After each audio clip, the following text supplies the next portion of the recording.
Student, শিক্ষা coaching সেন্টারের তরফ থেকে তোমাদের জন্য আরেকটি ভিডিওর আপলোড নিয়ে এলাম। আজকের ভিডিওটা যারা উচ্চ মাধ্যমিক দিচ্ছ তাদের এবারে অত্যন্ত গুরুত্বপূর্ণ একটি কবিতা হলো রূপনারায়ণের কুলে। সেই রূপনারায়ণের কুলের কবিতাটি আমি আগের একটি ভিডিওতে আমি আলোচনা করে দিয়েছি। আজকে সেই রূপনারায়ণের কুলের কবিতাটির কিছু শর্ট কোশ্চেন আমি তোমাদেরকে দিয়ে দেবো। আশা করছি এখান থেকেই তোমরা যে কোনো শর্ট কোশ্চেন আসলেই এই কবিতা থেকে তোমরা কমন পেয়ে যাবে। ঠিক আছে, তো শুরু করছি। চলো, প্রথম কোশ্চেন শুরু করছি, তোমরা একটু লিখে নাও।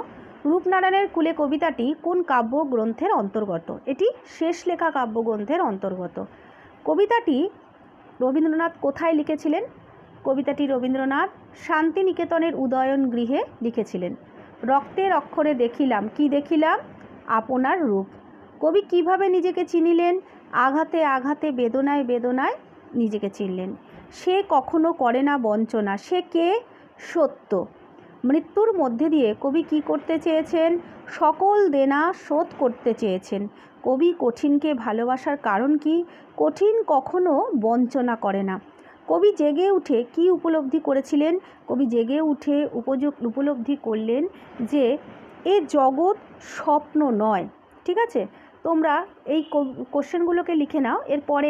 পরের কোশ্চেনগুলো আমি বলছি, একটুখানি দেখে নাও এবং টুকে নাও। তোমরা আশা করছি তোমরা উপকার পাবে। রূপনারায়ণের কুলে কবিতাটির রচনাকাল ও স্থান উল্লেখ করো। এটি 1941 সালে 13 এবং 14 মে শান্তিনিকেতনের উদয়নে এটি কবি লিখেছিলেন। কবির চোখে এ জগৎ কেমন? কবির চোখে এ জগৎটি হলো আঘাতে সংঘাতে ভরা কঠিন বাস্তব। রক্তের অক্ষরে দেখিলাম বলতে কবি কি দেখার কথা বলেছেন? যুদ্ধের ফলে সৃষ্ট মৃত্যুর অভিজ্ঞতার কথা বলেছেন। চিনিলাম আপনারে। কে আপনারে চিনেছিলেন? রূপনারায়ণের কুলে কবিতায় রবীন্দ্রনাথ ঠাকুর নিজেকে চিনেছিলেন। এই চেনার স্বরূপ কি? রবীন্দ্রনাথ ঠাকুর নিজেকে চেনার অর্থ আসলে সত্যের কঠিন অথচ যথাযথ স্বরূপকে চিনতে বা বুঝতে পারা। কবি সত্যকে কঠিন বলেছেন কেন? কবি সত্যকে কঠিন বলেছেন যে সত্য সবসময় কাঙ্ক্ষিত নাও হতে পারে। সকল দেনা বলতে কবি কি বুঝিয়েছেন? সকল দেনা বলতে কোনো মানুষ তার সারা জীবন নিয়ে যা যা অর্জন করে সেসবের কথা বলেছেন। তোমরা একটুখানি দেখে নাও এই কোশ্চেনগুলোকে বা তোমরা টুকে নাও। আচ্ছা, এরপরে আরও কিছু কোশ্চেন রয়েছে, তোমাদেরকে দিয়ে দিই এই কবিতাটি থেকে। ঠিক আছে, আচ্ছা, তারপরে দেখো, সত্যের দারুণ মূল্য বলতে কি বোঝো?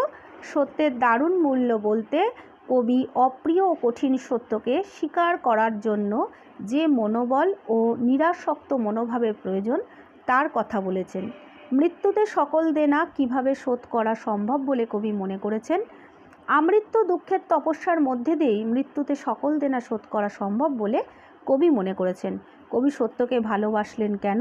কবি সত্যকে ভালোবাসলেন কারণ সত্য কখনো বঞ্চনা করে না। কবি জীবনকে দুঃখের তপস্যা বলেছেন কেন? মানুষকে জীবন ধারণ করতে গিয়ে প্রতিটা মানুষকেই প্রতিনিয়ত ব্যথা বেদনা দুঃখকে বরণ করতে হয় বলেই কবি জীবনকে দুঃখের তপস্যা বলেছেন। রূপনারায়ণের কুলে কবিতায় রূপনারায়ণ কি? রূপনারায়ণ বলতে কবি রূপময় এই জগৎকে বুঝিয়েছেন। তো এই ছিল রূপনারায়ণের কুলের 1 নম্বরের এসিকিউ এবং এমসিকিউ টাইপসের যে ধরনের কোশ্চেন আছে তোমাদের লিখিয়ে দিলাম। তোমরা এগুলোকে টুকে নাও। আশা করি তোমরা খুব উপকার পাবে। এই লেখাগুলো তোমাদের খুবই কাজে লাগবে। তোমরা একটু মন দিয়ে কবিতাটা আমি আলোচনা করে দিয়েছি, সেটাও একটু তোমরা মন দিয়ে পড়ো বা বুঝবার চেষ্টা করো। ঠিক আছে, তো আজকে ভিডিওটা এই পর্যন্ত রাখলাম। আর ভিডিওটা ভালো লাগলে একটা লাইক, কমেন্ট ও সাবস্ক্রাইব করো এবং ভিডিওটা যথেষ্ট পরিমাণে তোমরা শেয়ার করো।